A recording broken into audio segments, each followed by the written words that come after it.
Bien le bonjour amis du challenge, une nouvelle vidéo parce qu'il s'est passé des choses ces 3 derniers jours qui sont assez phénoménales. On a eu de la Coupe d'Europe dans tous les sens et on en a pris pour notre grade, pas vous dire, parce que c'était énorme.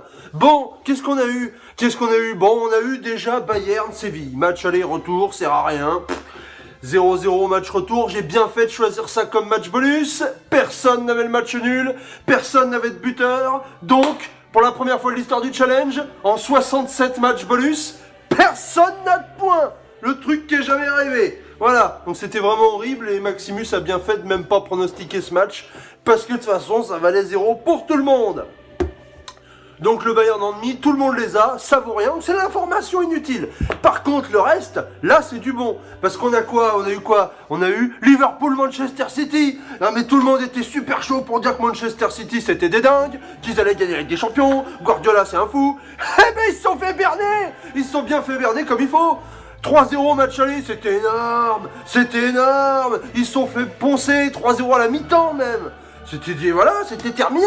Du gros Liverpool, du gros Jürgen Klopp là. Voilà, ça c'est bon, ça c'est du bon. Et ben Liverpool, ça marche, ça fonctionne et c'est en demi-finale. Et qui avait Liverpool en demi-finale? C'te bon Will et c'te bon drôle pêche.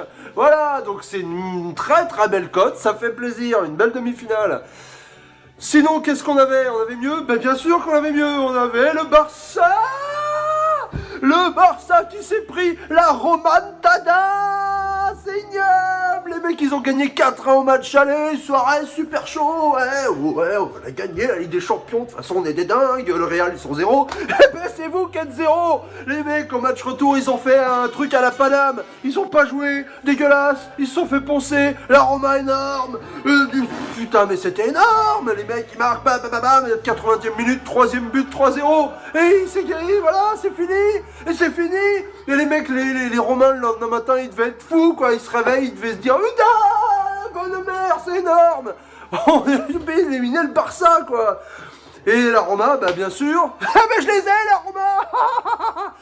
J'ai la Roma aussi, c'est énorme. Mais cette fois, je suis tout seul.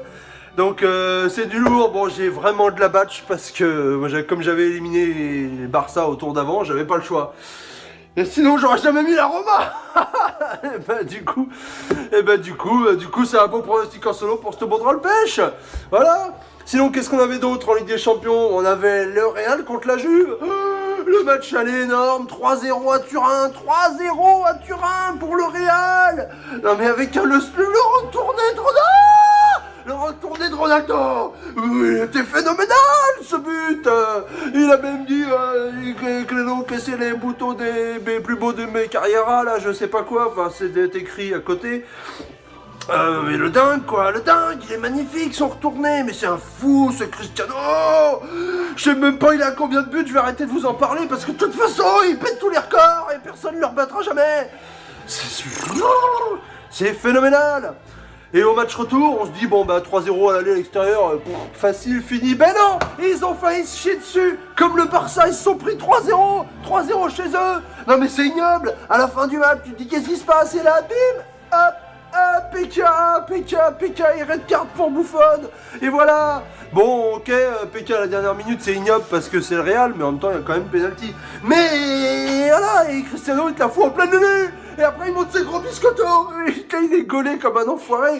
Et voilà, et ça passe du coup pour le Real. Et Zizou, il est super max.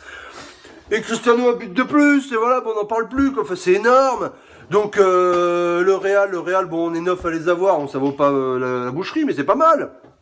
C'est du bon football, franchement, on s'est dit après ça, mais la semaine, elle était énorme, arrêtez, n'en jetez plus. Eh ben si, parce qu'en Europa League hier soir, je sais pas si vous aurez pas la vidéo le lendemain, mais bon, moi je fais ça le lendemain parce que j'ai vu un match de fou. J'ai vu le plus bon match d'une équipe française en Coupe d'Europe cette année. J'ai vu le match de l'OM, le match retour, ils avaient perdu 1-0 à Leipzig, et les mecs au match retour, bim bam boum, 5-2, ils ont gagné, c'était énorme, c'était un match de fou, ils auraient même pu gagner plus que ça encore, parce qu'il y a un PK pas sifflé, parce que Payet met un but qui est refusé pour rien, un but magnifique, parce que Mitroglou, il a mis un mec par terre comme ça, voilà, C'est ignoble, quoi, Mitroglou, il était dégueulasse, tout le match, c'est honteux, à part la passe qu'il fait à Sakai à la fin.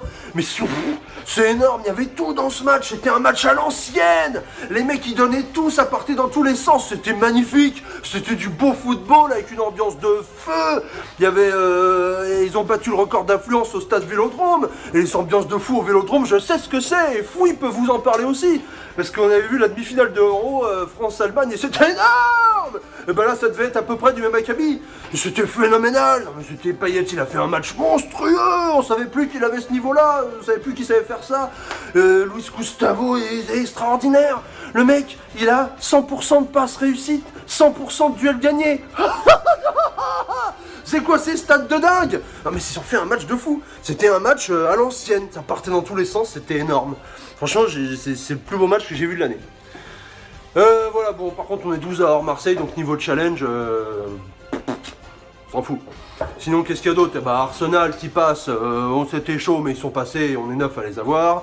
Salzbourg qui élimine la Lazio sur une remontada aussi pas mal, et bah, personne à Salzbourg du coup.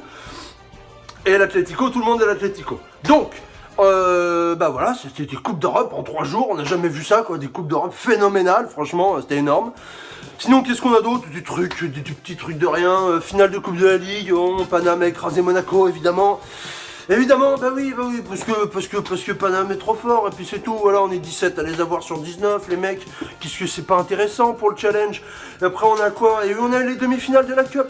Manchester U, Tottenham, Chelsea, on est une dizaine à les avoir chacun, ça vaut rien. Par contre, il y a Southampton, et là, Lou à Southampton, tout seul. Bien joué, Lou, c'est beau, c'est d'un beau, joli prono, ça fait plaisir. Ça fait pas énormément de points, parce que ce n'est qu'une demi-finale de Cup, mais ça fait plaisir quand même. Pour conclure cette news, je dirais que Gypsy n'est plus premier. Ça y est, il était premier depuis le début de la saison, mais il n'est plus premier. Il n'est plus premier parce que dans le pêche, il est passé devant, et dans le pêche, c'est moi. Je suis encore là, c'est ignoble. Et comment je peux faire pour arrêter de gagner tout, quoi, merde. Enfin, j'ai pas encore gagné, mais j'en ai marre. Hein, vous devez en avoir marre aussi. Je sais pas pourquoi vous regardez ces vidéos tout le temps et que vous continuez à faire le challenge. De toute façon, c'est toujours pour moi, les histoires. Bon. Donc Gypsy, il a fait 156 jours consécutifs à la place de leader. Il a battu le record de Fouille qui était de 146. Et il lui récupère donc son point de prestige, comme j'en avais parlé la dernière fois. Voilà. Et Fouille, d'ailleurs, sujet, bah, il est toujours dernier, lui, par contre. Il est toujours dernier depuis le début de la saison. Ça a commencé à faire beaucoup. Il a explosé tous les records, évidemment, et il faut espérer pour lui qu'il soit pas dernier jusqu'au bout. Qu'est-ce que je peux vous dire de plus? Bah pas grand-chose, parce que je crois qu'on a tout dit, c'était quand même déjà assez phénoménal. Donc à bientôt dans le monde merveilleux du Challenge Football.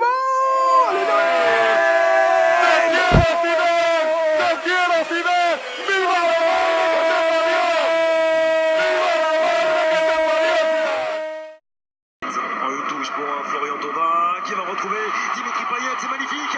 Payet dans la surface. Et Dimitri Payet qui vient illuminer encore un petit peu plus cette soirée marseillaise. Le talent ne s'explique pas. Dimitri Payet en est la parfaite illustration. 4 buts à 2 en faveur des faussaires. Et regardez, là la fin de frappe derrière, le petit contrôle orienté. Là, le passement de jambe, il se remet sur son pied droit pour aller trouver l'extérieur. Là, on peut penser qu'il va déclencher. Oh là là là là, oh là là là là. Oh, c'est le génie, c'est le talent de Dimitri Payet. Quel but, quelle merveille dans l'enchaînement du capitaine marseillais. Ouais, quelle maîtrise dans la décision, dans ce que le jeu demande. Là, on peut penser qu'il va déclencher, non. Il refait une petite touche et on se dit c'est compliqué parce qu'il n'y a plus que l'extérieur à tenter. Et c'est ce qu'il fait, c'est ce qu'il tente.